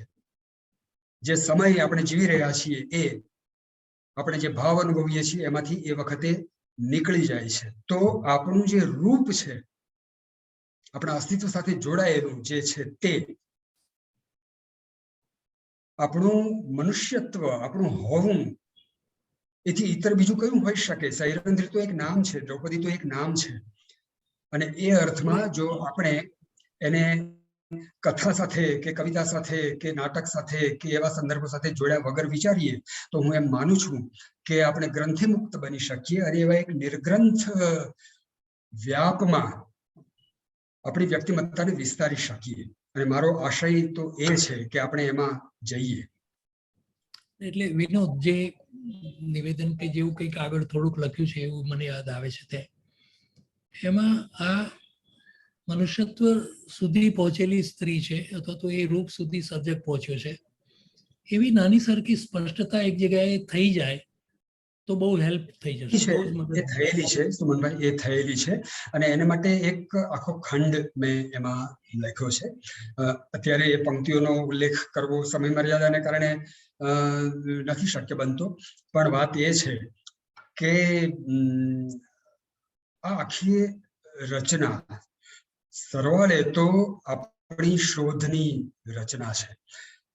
એક રીતે જોઈએ તો લોસ્ટ આઈડેન્ટિટી છે આપણી. આપણે હંમેશા બીજા વતી જીવતા રહીએ છીએ અને એટલે આપણે જીવી રહ્યા છીએ એની પ્રતીતિ આપણને થતી નથી. એ લોસ્ટ આઈડેન્ટિટીનો એક સંદર્ભ છે. અને બીજી બાજુ સર્ચ ઓફ આઈડેન્ટિટીની જે ક્રાઇસિસ છે, તો પછી હું કોણ છું, તો પછી મારે કોના માટે કઈ રીતે જીવવાનું છે, રહેવાનું છે, વર્તવાનું છે, આ આખા વર્તન વિજ્ઞાનમાં ફસાયેલું આપણું હોવું, એ ક્રાઇસિસ એ સૈરંદ્રીની છે. ન કેવળ સૈરંદ્રીની પણ પછી આપણા સૌની છે. પ્રગટ થવું ને જવું છુપાઈ, એ પંક્તિ જે છે એ એની સૂચક છે. કેમ વેઠવી આ કઠણાઈ. એવા જે કઈ 2-3 સર્ગ છે જ્યાં બધી વાત વ્યક્ત થઈ છે એના પર કોન્સન્ટ્રેશન કરવું જોઈએ છે અધ્યતાએ. અને એ વાત વધુ ને વધુ બહાર આવે એવું હું ઈચ્છું છું. એટલે મારે જો લાવવાની છે એ વાત તો મારે પરિસંવાદ રચવાનો હોય તો હું જુદા જુદા મુદ્દા વિપુલભાઈ આપું દરેકને, કે તમે આ મુદ્દા વિશે વાત કરો, તમે આ વિશે વાત કરો, તમે આ વિશે વાત કરો, તમે આ સર્ગ હાથમાં લો, તમે આ સર્ગ હાથમાં લો, વગેરે વગેરે. કહેવાનું તાત્પર્ય એ છે કે જ્યારે આપણી પાસે આવી એક સમૃદ્ધ રચના આવી હોય છે ત્યારે આપણે શું કરીએ છીએ એ બહુ મોટો સવાલ છે. શું કરવું જોઈએ એ બીજો મોટો સવાલ છે. અને એને કારણે શું થાય છે કે ક્યાં તો વખાણ ને વખાણ જ થઈ જાય છે, ક્યાં તો ઉપેક્ષા ને ઉપેક્ષા જ થઈ જાય છે કે ભાઈ હવે બધું છે, હવે શું, હવે સમજ્યા એમ. તો આ બંને પ્રકારના અંતિમોમાંથી છૂટવાનું એક જ ઈલાજ છે કે સંસ્થાઓ અથવા તો વ્યક્તિઓ આવી રચનાઓના વધુ ને વધુ પરિસંવાદીઓ છે. જેમ બહુરૂપક અવતારોની મેં વાત કરી ને, એવી રીતે બહુ પરિમાણી એવા પરિસંવાદ રચવા જોઈએ છે, તો જ આ રચના પહોંચશે. હવે વિનોદભાઈએ જે અત્યારે બધું કહ્યું ને, મનુષ્યત્વ સુધી પહોંચેલી આ સ્ત્રી વગેરે બધી વાત જે કરી ને, એને કોણ માટે એટલે એવું છે સુમનભાઈ કે આપણે પોતે જ બહુ પરિમાણી છીએ. આપણું પોતાનું કોઈ એક પરિમાણ છે જ નહીં. અને કુદરતે રચના જ કઈ એવી કરી છે કે તમે કોઈને પણ એના પ્રોફાઇલથી જ સમજી શકો. એના બીજા અનેક પ્રોફાઇલ્સ એ અજાણ્યા જ રહેવાના. એટલે તો પછી આ સર્ચ ઓફ આઈડેન્ટિટી, તત્વ દર્શનમાં મને રસ નથી. તું સાંભળ, મને વાસ્તવિકતામાં રસ છે. અને સૈરંદ્રીને હું આ મુદ્દા સાથે માત્ર એક દૃષ્ટાંત ગણું છું. આવી કોઈ પણ રચના હોય એને વિશે આપણે કેમ વધુ ને વધુ વાત ન કરીએ, આટલું જ મારું કહેવું છે. અને એ વાત કરવા માટે આપણે ઉદાસીન કેમ છીએ, આપણી સંસ્થાઓ કેમ ઉદાસીન છે, આપણા વિવેચકો, આપણા અધ્યાપકો કેમ ઉદાસીન છે. આ જાગૃતિ જ્યાં સુધી ન આવે ત્યાં સુધી આપણે સુમનભાઈ બહુબુદ્ધિ લોકો પ્રયત્નો કર્યા કરીએ, 4-5 લોકો પ્રયાસો કર્યા કરીએ, એ તો બરાબર છે. પછી મ્યુઝિયમ પીસ બનીને વસ્તુઓ રહે ને, એ વાત બરાબર નથી. જેમ કે સરસ્વતી ચંદ્રને વિશે હું કહું કે એક એવો જમાનો હતો કે શરૂઆતમાં એ ખૂબ જ ઝીલાયું, પછી એક એવો મોટો સમય આવ્યો જેમાં એ ભૂલાઈ ગયું. ત્યાર પછી એક બીજો સમય આવ્યો, યુનિવર્સિટીઓ વધી અને અભ્યાસક્રમોમાં સરસ્વતી ચંદ્ર એવું થઈ ગયું બધે. ટૂંકમાં સરસ્વતી ચંદ્ર વિશે આટલી બધી વાતો કરનારા લોકો આટલા બધા ભેગા થયા, આટલી બધી વાતો તમારી સામે થઈ, અને ત્યારે તમે પામી શક્યા એ સર્જનને. હજુ પણ એને વિશે ઘણું કરી શકાય એમ છે. જો કરવું હોય તો કોઈ પણ મુદ્દો લઈને તમે વાત કરી શકો છો. તો એ રીતે હું એ રીતે જોવા માંગુ કે શા માટે વધુ ને વધુ પરિસંવાદો ન થાય, વધુ ને વધુ સંવાદો ન થાય, વધુ ને વધુ ચર્ચાઓ ન થાય. તો એવી હું આશા રાખું છું. આ તો ઈચ્છનીય છે, અને એવું થયું નથી એવું પણ નથી. 2018માં આ રચના પુસ્તકાકારે પ્રગટ થઈ. 3 વર્ષ થયા, પણ એને વિશે ઘણું લખાયું છે, ઘણી ચર્ચાઓ થઈ છે, ઘણા નાટ્ય પ્રયોગો વગેરે થયા. તો કૃતિ પ્રકાશમાં તો રહી જ છે. સંભવ છે કે આવનારા સમયમાં એ ભૂલાઈ પણ જાય. સંભવ છે કે એના પછીના સમયે વળી પછી યાદ કરાય, જેમ તમે આ દાખલા આપ્યા એમાં બન્યું છે તે રીતે.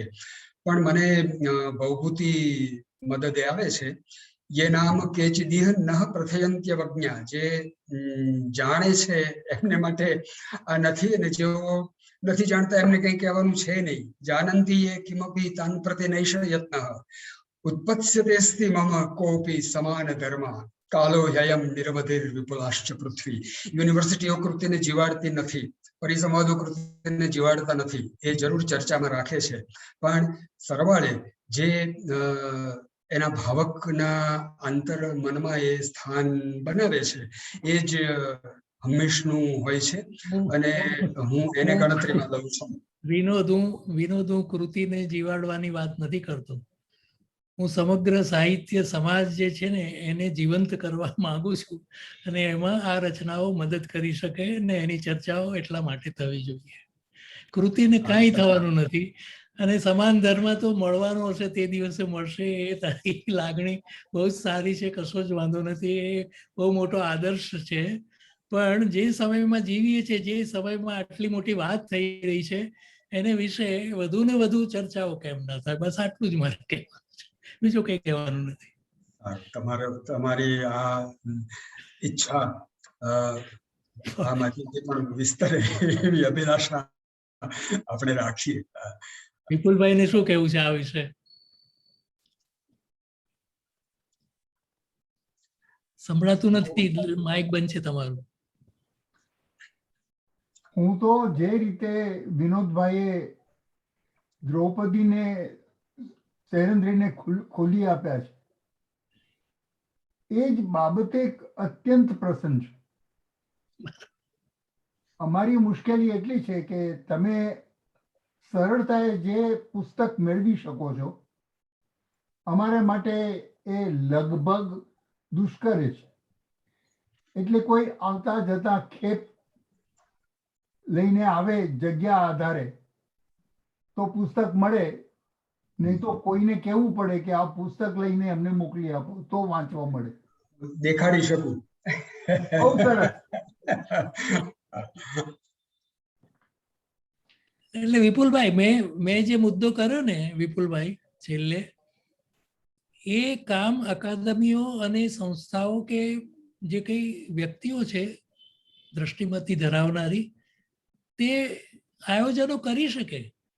પુસ્તક તો ન મળે કે મળે એ જુદી વાત છે, પણ આ પ્રકારના વિવિધ પાસા લઈને ચર્ચાઓ કરીને પરિસંવાદ ગોઠવ. દાખલા તરીકે અમે 2 જણ છીએ અત્યારે, એને બદલે 5 જણ હોય. ધારો કે પન્નાબેન પણ આમાં કોઈ એક મુદ્દો લઈને બોલવાના હોય, ધારો કે બીજા કોઈ ભાઈ એક મુદ્દો લઈને, વગેરે વગેરે. તો તમે જે વાત કરો છો ને બહુ અગત્યની વાત છે. એટલા માટે તો મેં આ પગલું ભર્યું ને, આ બેઠક એ તો છે સાથે લાવ્યા. પરદેશની એક સંસ્થા જેને પોતાને અનેક મુશ્કેલીઓ છે, એની વચ્ચે પણ આ ચર્ચા વિનોદભાઈના આ સરસ મજાના પુસ્તકની અને તમારા જેવા સમીક્ષકની સાથે વાત કરવાનો એક મોકો અમે ઊભો કરી શક્યા. એ તો મોટી વાત છે, એ તો કોઈ સવાલ જ નથી વિપુલ. હું જનરલ વાત કરું, સર્વસામાન્ય વાત કરું છું કે ઘણું બધું થઈ શકે એમ. મને લાગે છે કે પ્રીતિ સેનગુપ્તા છે, ભદ્રાબેન છે, પન્ના નાયક છે, નટવર ગાંધી પણ અહીં છે, એમને પણ કંઈ કહેવું હોય પંચમભાઈ, તમારે કંઈ કહેવાનું હશે? જરૂર. આપણે પન્નાબેન અહીંયા હાજર છે, એમનાથી શરૂઆત કરીએ. એમને કંઈ કહેવું હોય. દર્શનીબેન છે, એમને કંઈ ક્વેશ્ચન છે એવું કે છે? તો મારે તો મારું નિરીક્ષણ કરવું છે કે મેં જ્યારે સૈરન્દ્રી વાંચ્યું ત્યારે મેં વારંવાર વાંચ્યું અને દરેક વખતે નવો અર્થ ઉઘડતો ગયો મારે માટે. અને હું ભૂલી જ ગઈ કે સૈરન્દ્રી છે કે દ્રૌપદી છે કે મેં મારી વ્યથા અને કથા આ પ્રબંધ કાવ્યમાં મેં જોઈ. એટલે સૈરન્દ્રી કે દ્રૌપદી નહીં, પણ લોપા, ગોપા કે પન્ના પણ હોઈ શકે એવી મને લાગણી થઈ. અને શબ્દ સંગીત તો અદ્ભુત છે. વિનોદભાઈ, તમને જેટલા અભિનંદન આપું એટલા ઓછા છે. થેન્ક યુ બનાવેલ.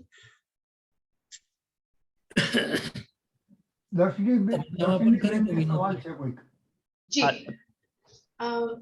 વિનોદભાઈ, બહુ મજા આવી તમને સાંભળીને અને તમારી તાત્વિક બાબતો સાથે મારું સીધું અનુસંધાન થયું એમ પણ હું કહી શકું.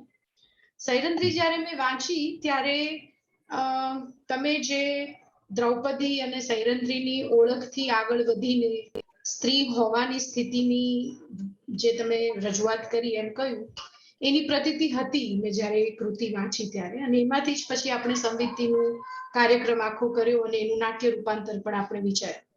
પણ તે સમયથી મારા મનમાં એક પ્રશ્ન છે જે હું આપને પૂછવા માંગુ છું કે આ પ્રકારની બધી ઓળખોને ઓગાળીને તમે જ્યારે એક સ્ત્રીનું કે જે મનુષ્યત્વને પામે છે એમ આપે કહ્યું નિર્માણ કરી રહ્યા હતા, તે વખતે શું એમ હતું કે એ વ્યક્તિતાનું પૂર્વ દર્શન આપને થયું અને એને અનુસરીને આપે લખ્યું, કે લખતા લખતા એની વ્યક્તિતાનું નિર્માણ થતું ગયું? How was your state of mind while you tried to create the character beyond these identities? Darshani બહુ સરસ સવાલ તે કર્યો અને સારું થયું તે આ સવાલ કર્યો. આપણે સૌ આ જગત પર કોઈ ઓળખ લઈને આવતા નથી. જ્યારે આવીએ છીએ ત્યારે આ બધા જ લેબલ્સ છે. સ્ત્રી કે પુરુષ એ પણ એક લેબલ છે. યૌન સભાનતા આપણે જન્મીએ છીએ ત્યારે નથી હોતી, નથી આપણી પાસે ભાષા હોતી. આ બધું જ આગંતુક છે.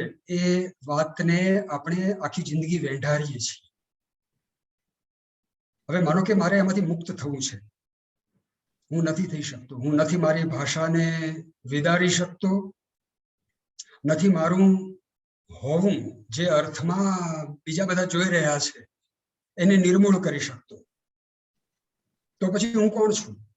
આ જે ન્યુક્લિયસ છે એ દિશાએ હવે હું ન જ જઈ શકવાનો હોઉં તો આ મારો હંમેશનો અજ્ઞાતવાસ છે. મારી આ શોધને પરિણામે આ રચના આવી છે. દર્શિની કહે છે કે એ શોધ થઈ શકી કે કેમ? ના, નથી થઈ શકી. અને હું જાણું છું કે એ નહીં થઈ શકે. મનુષ્યની એ જ તો મજબૂરી છે. અને એટલે જ આ અસ્તિત્વને વેંઢારવાનો જે બોજ છે એને જો તમે કોઈ બીજા સંદર્ભોથી ઓગાળી નહીં દઈ શકો, તમારા અસ્તિત્વ સાથે એને જો વિગલિત નહીં કરી શકો તો એનો ભાર સદા લાગ્યા કરવાનો છે. અને એટલે જે શોધ છે એ હંમેશની છે અને અપ્રાપ્તિ છે એ પણ હંમેશની છે. મારું જો છેવટનું નિરીક્ષણ કહો તો એ આ જ છે. એટલે પણ તમે જે નિરૂપ્યું વિનોદભાઈ, એ પ્રી કન્સીવ્ડ હતું કે થતા થતા થતું ગયું? મને એ પણ જાણવું છે. આ રચના 1.5 દાયકે લખાયેલી છે. મેં પહેલા જે વિચાર્યું તે આ મેં અંતે કહ્યું તે. અને પછી એની સાથેના મારા કન્ફ્રન્ટેશન્સ થયા જ કર્યા. મારે આ લખવું હતું પણ કઈ રીતે લખવું? મેં પહેલા સંસ્કૃત છંદોમાં લખવાનો પ્રયાસ કર્યો પણ મને સંતોષ ન થયો. પછી મેં નાટક રૂપે લખવાનો પ્રયાસ કર્યો તો પણ મને સંતોષ ન થયો. એકાદ અંક તો મેં લખ્યો પણ ખરો નાટકનો. એક દાયકો પસાર થઈ ગયો અને એ દાયકા દરમિયાન મેં જે મૂંઝવણો અનુભવી, હું બીજું કશું લખી ન શક્યો અને સતત આ દાબ મારા પર અનુભવાતો રહ્યો. એક સર્જક તરીકે મેં જે આ વેઠું એનું પરિણામ જુદી જુદી રીતે લાવવાનો મેં પ્રયત્ન કર્યો પણ સરવાળે ભારતમાં આ અવતરણ શક્ય નહીં હોય. હું ઓસ્ટ્રેલિયા ગયો અને મારી સૈરંધ્રી એ ઓસ્ટ્રેલિયામાં પ્રગટ થઈ. મને ખબર નથી કે એવું કેમ થયું. 3 સર્ગ ત્યાં લખાયા, પછી હું ભારત આવ્યો, આગળ ભારતમાં ન લખાયું, વળી પાછો હું ઓસ્ટ્રેલિયા ગયો અને બાકીના સર્ગ ત્યાં લખાયા. કદાચ આ દેશ, આ ભારતીય નારી અહીં પૂરા સ્વરૂપે પ્રગટ થવા માટે એ નિર્બંધ નહીં બની શક્યું હોય કે શું, એવો વહેમ મને પણ જાય છે. એટલે ઓસ્ટ્રેલિયાવાસી ગુજરાતીઓ એ વાતનો ગર્વ લે છે કે તમારી સૈરંધ્રીનું જન્મસ્થાન ભારત નથી, ઓસ્ટ્રેલિયા છે. પણ આ તો એક વૈશ્વિક નારી છે, વૈશ્વિક નારી છે અને એ સર્વત્ર પ્રસરેલી છે. જેમ પન્નાબેને હમણાં કહ્યું કે એમાં એમણે પોતાની જાતને આરોપી દીધી, તો કોઈ પણ એમ જોઈ શકે, ન કેવળ નારી પણ મનુષ્ય સમસ્ત એમાં પોતાને જોઈ શકે. અલબત્ત આ કૃતિ મેં સ્ત્રીને અર્પણ કરી છે, એટલા પૂરતી મેં એને એક સીમિત અર્થમાં રોકી દીધી છે કારણ કે સૈરંધ્રી સ્ત્રી છે. તો અજ્ઞાત હોવાની સ્થિતિ જો કેન્દ્રમાં હતી આપના ચિત્તમાં, તો પછી કર્ણની પણ એ સ્થિતિ હતી, આપે એમ કહ્યું. તો શા માટે સૈરંધ્રી અને કર્ણ નહીં, વિનોદભાઈ? મેં ક્યાં ના પાડી છે? સૈરંધ્રી માટે તો કર્ણ હતો જ. એમ નહીં, એટલે સ્ત્રી થકી તમે જે આ આખી મથામણને મૂકવાનો પ્રયત્ન કર્યો, એ એક પુરુષ થકી મૂકવાનો નિર્ણય આપે શા માટે ન કર્યો? એટલા માટે કે પાંડવો અજ્ઞાતવાસ દરમિયાન એકબીજાને મળી શકે તેવી સ્થિતિ હતી. યુધિષ્ઠિર ભીમને મળી શકે, ભીમ અર્જુનને મળી શકે, અર્જુન સહદેવ અને નકુળને મળી શકે, પણ સૈરંધ્રી એ કોઈને મળી ન શકે. સૈરંધ્રી દાસી છે અને એ સિવાયના પાંડવોના જે સ્થાન છે ત્યાં પહોંચવું એના માટે દુષ્કર છે. એટલે સૈરંધ્રીનો અજ્ઞાતવાસ એ 5 પાંડવો કરતા વધુ આકરો છે, એક સ્ત્રી તરીકે પણ, એક દાસી તરીકે પણ, અને આ પાંચેય પોતાના પતિઓથી અલગ એવી એક સ્ત્રી તરીકે પણ. એટલે મને સૈરંધ્રીને કેન્દ્રમાં રાખવી એ વધુ ઠીક લાગી. Thank you Vinodbhai. પંચમભાઈ, મને લાગે છે કે હવે બીજું કંઈ નથી, તો હું મારી વાત કરી અને આપણે કાર્યક્રમ પૂરો કર્યો. પ્રીતિબેન કઈ કહેવું છે? પ્રીતિબેન બોલો. પ્રીતિબેન અહીંયા દેખાય છે મને? એક મિનિટ, એમને અનમ્યુટ કરવું પડશે. પ્રીતિબેન તમારે અનમ્યુટ કરવું પડશે. જોઉં છું હા. કારણ કે મને ટેવ નથી એટલે. પણ મારે ખાસ તો એક બહુ વર્ષો પહેલાની એક વાત યાદ કરવી છે. હવે વિનોદભાઈને અત્યારે યાદ આવે કે ના આવે, કારણ કે એમની જિંદગીમાં બધા દરિયા અત્યારે ભેગા થઈ ગયા છે. એટલે કે ઓસ્ટ્રેલિયા એમનું કદાચ સેકન્ડ નહીં પણ પહેલું ઘર બની ગયું છે. પણ ઘણા વર્ષો પહેલા, કદાચ 1980માં તમે લખ્યું હશે, શિખંડી યાદ આવે છે? 1984માં. 84માં લખેલું?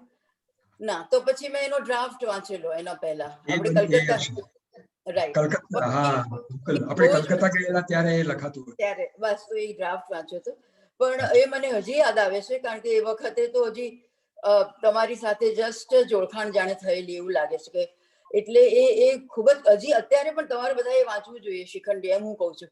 કારણ કે એ પછી સૈરંધ્રી એ તો ઘણું મોટું સ્વરૂપ ધારણ કર્યું. અને તમે જેમ કહ્યું કે 1.5 દાયકાથી આ વિશે કામ કર્યું, એટલે ખરેખર એનો વ્યાપ ઘણો વધી ગયો. અને મારે એ જ કહેવું હતું કે સૈરંધ્રીનો જન્મ, લિટરરી બર્થ બીજા દેશમાં, અન્ય દેશમાં, મારો પ્રિય દેશ છે એનીવે, પણ એ દેશમાં કે કોઈ બીજા દેશમાં થયો, કારણ કે એનું વૈશ્વિક, સ્ત્રીનું વૈશ્વિક, અથવા આ કેરેક્ટર, આ પાત્રનું વૈશ્વિક સ્વરૂપ છે. એ તમે વૈશ્વિક શબ્દ વાપરી લીધો, તો મારા મનમાં એ જ હતું. એટલે એનો વ્યાપ એ રીતે પણ વધ્યો છે કે ફક્ત ઇન્ડિયન જ, એટલે ભારતીય સંદર્ભ નહીં, પણ આ જો તમે અંગ્રેજી કરી શકાય કોઈ પણ રીતે, તો ખરેખર જ વૈશ્વિક બની શકે આ કાવ્ય. એટલે બધાનું અંગ્રેજી અનુવાદ અમૃત ગંગર એનો અંગ્રેજી અનુવાદ કરી રહ્યા છે. આ સિવાય પણ દેશની બીજી ભાષાઓમાં, ઓડિયામાં, તેલુગુમાં, બાંગ્લામાં, એ બધી ભાષાઓમાં પણ એનો અનુવાદ થાય છે. એનો હિન્દી અનુવાદ પ્રીતિબેન મેં જ કર્યો છે, અને એ એક પત્રિકામાં પ્રગટ થયો છે, વિશ્વગાથા નામની પત્રિકામાં. અને એ હિન્દી સોર્સ લેંગ્વેજ તરીકે છે, અને એના આધારે બીજી ભારતીય ભાષાઓમાં એના અનુવાદો અત્યારે થઈ રહ્યા છે. બહુ સરસ. એટલે અભિનંદન. સુમનભાઈને પણ ઘણા વખતે સાંભળવાના મળ્યા. અમને પણ ઘણા વર્ષો પછી સાંભળ્યા અમે. હા, તમને તો જવાબ આપવાનો સમય નથી હોતો ને. એવું નથી, તમે ક્યાં કોઈ પ્રશ્નો કર્યા છે તે જવાબ આપું. મેં તમને બહુ સારું લાગ્યું. એનીવે, પંચમભાઈ થેન્ક યુ. પણ જુગલબંધી બહુ સારી રહી. એટલે બેમાં કોણે સારું વગાડ્યું તે કહો. ના, એટલે કોઈએ કોઈને અંફાવ્યા નહીં એમ. જુગલબંધીમાં કોઈ અંફાવી નહીં, બંને એક્સલન્ટ હોય, બંને બહુ સરસ. બહુ જ મજા આવી, બહુ જ ગમ્યું. Thank you. Thank you so much. તો હવે હું મારી વાત કરું કે બીજા કોઈને કંઈ કહેવું? ચૈતાલીબેનને કંઈ કહેવું છે? હાથ ઊંચો કર્યો. ઓકે, હા, ચૈતાલીબેન.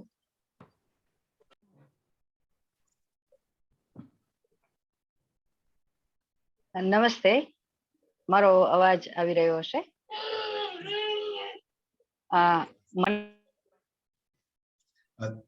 તમે અનમ્યુટ કરો ચૈતાલીબેન. હેલો. હા, સંભળાય. હવે બોલો.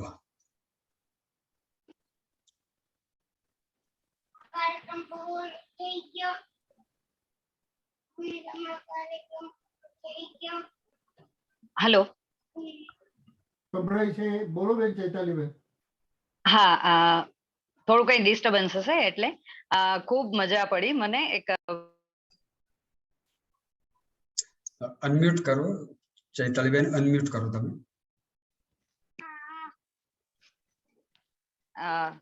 કોઈ નેટવર્ક ઇશ્યુ લાગે છે એટલે પૂરું પેલું આવી નથી શકતું. અને કહેવા હું એ માંગીશ કે એક અધ્યાપક તરીકે નહીં પણ એક વ્યક્તિ તરીકે મને આ કૃતિમાંથી પસાર થવાની મજા પડી છે. પ્રીતિબેને વાત કરી એ સૈરન્દ્રી જે હિન્દી છે અને આ જે કૃતિ છે એ સુમનભાઈએ કહ્યું એ મને પણ કહેવું ગમશે કે કૃતિ જે છે એના વિશે માત્ર ઉપેક્ષા કે માત્ર વખાણ કે ન થવા જોઈએ, એના ઉપર ઘણું કામ થવું જોઈએ. પણ સ્વૈચ્છિક રીતે અંદરથી જે આવે અને વ્યક્તિઓ જોડાય અને થાય, એ કૃતિમાંથી પસાર થાય તો એની મજા છે. કોઈના કહેવાથી એ કૃતિની નજીક મને એમ છે કે નથી જવાતું હોતું. એ સહજ ભાવક એના માટે બનવાનું હોય છે અને બનવાનું નથી હોતું, એ સહજ બની જવાતું હોય છે. એટલે કૃતિમાં એ સત્વ છે કે આપણે એ કૃતિની નજીક જઈ શકીએ. એટલે મને ખૂબ જ આ જુગલબંધીને માણીને મજા પડી છે. આજે સવારના હું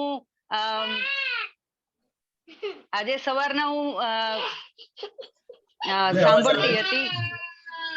આવે છે અવાજ? બાળકોનો અવાજ આવે છે પણ ભલે આવે, સંગીત છે. પણ એ લોકો અત્યારે જ અંદર આવ્યા છે એટલે હવે નહીં રોકી શકાય. એટલે હું મારી વાત ઝડપથી પૂરી કરું કે પેલું સિતાર અને તબલાની જુગલબંધી મેં આજે સવારના સાંભળી અને જે આનંદ લીધો એ સાહિત્યની જુગલબંધી સાંભળ્યા પછી મને આનંદ મળ્યો છે. તો થેન્ક યુ સો મચ આટલા સરસ કાર્યક્રમ માટે.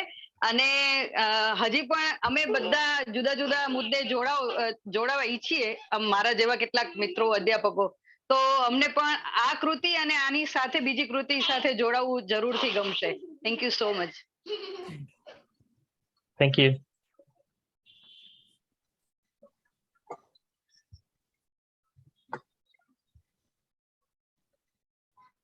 મને લાગે છે કે બરાબર.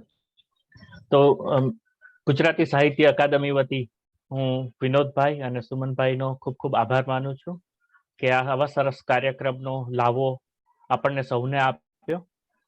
ગુજરાતી સાહિત્ય અકાદમીની કારોબારી સમિતિ અમને આવા કાર્યક્રમો કરવા દે છે અને એની મંજૂરી આપે છે અને વિપુલભાઈનું સતત માર્ગદર્શન મળતું રહે છે. એ માટે તો એમને સલામ જ કહેવી પડે. ખૂબ મજાની વાત એ થઈ કે આમાં ઘણા બધાએ સરસ વાત કરી અને જુગલબંધી એમાં સંગત થઈ એ ગમ્યું. અને જે સંગતનો જે વાત ઉપસી આવી એમાં સુમનભાઈ તમને વંદન, જે સંગત થઈ એ બાદલ. આપણે તો આ સરસ જુગલબંધી માણી, પણ મને એક પ્રશ્ન સતત થયા કરતો હતો જ્યારે વિનોદભાઈએ વાત કરી કે કથા સ્વરૂપે ને કથક કરે છે. એમાં આપણે કવિને સર્જકને તો માણ્યા, પણ કથક પણ હશે જ ક્યાંક અદ્રશ્ય સ્વરૂપે. જેવી રીતે આપણે પેલા હનુમાનજીને બેસાડીએ છીએ ને કથા કરતી વખતે, એમ એ પણ હશે જ. અને આપણે વિનોદભાઈના મુખે, કથકના મુખે જે કંઈ માણ્યું એ આપણો લાવો. અને બીજી મને એક મજાની વાત એ ગમી, વિનોદભાઈએ કીધું કે આ સૈરંધ્રી એક અર્થમાં ગુજરાતી ડાયસ્પોરા સાથે સંકળાયેલી છે, કે ડાયસ્પોરાનું પ્રતિનિધિત્વ કરે છે, એનું અમે ગૌરવ લઈશું. એ પણ એક મજાની વાત છે. અને સુમનભાઈ, તમે જે વાત કરી અનેક પરિમાણે જોવું જોઈશે, તો એવું એક પરિમાણ અમે અહીંયા રચી શક્યા આ અકાદમીના નેજા હેઠળ. એ માટે અમે ફરી તમારો આ બંનેનો આભાર માનીએ છીએ. Thank you very much. વિપુલભાઈ, પંચમભાઈ અને જેઓ સાંભળી રહ્યા છે, જેમણે અમારી સાથે વાત કરી, ચર્ચા કરી, એ સૌનો હું અંગત રીતે પણ આભારી છું કે મારી થોડી વાત મૂકવાનો મને અવકાશ મળ્યો. મારો અને સુમનભાઈનો સંગ એ હંમેશા જુગલબંધીનો જ રહ્યો છે અને એ સાતત્યપૂર્વક ચાલુ રહેનારો છે. પણ કેટલીક જુગલબંધી તો અહીં અમારાથી થઈ શકે એમ નથી. અમારી વાતોની જે મજાઓ અમે વ્યક્તિગત રીતે લેતા હોઈએ છીએ, એમાં તો અમારી યુયુત્સા બહુ પ્રબળ ને પ્રચંડ હોય છે. એના અણસારા થોડા ઘણા તમને કદાચ મળ્યા હોય તો મળ્યા હોય, પણ એકંદરે અમે ઘણા સૌમ્ય રહ્યા છીએ પરસ્પર, અને એ રીતે અમે સભ્યતાનો એક સરસ સ્વાંગ રચી શક્યા છીએ પરસ્પર, એનો મને આનંદ છે. સુમનભાઈ આવજો. વિપુલભાઈ આવજો. સંગમાં રાજી રાજી. આવજો. રાજી. આવજો. આપણે હવે આવતી બેઠક માટે મળીશું મેની, એ માટેની વિગતો તમને ઈમેલ થ્રુ મળતી રહેશે. ચાલો આવજો. Bye bye.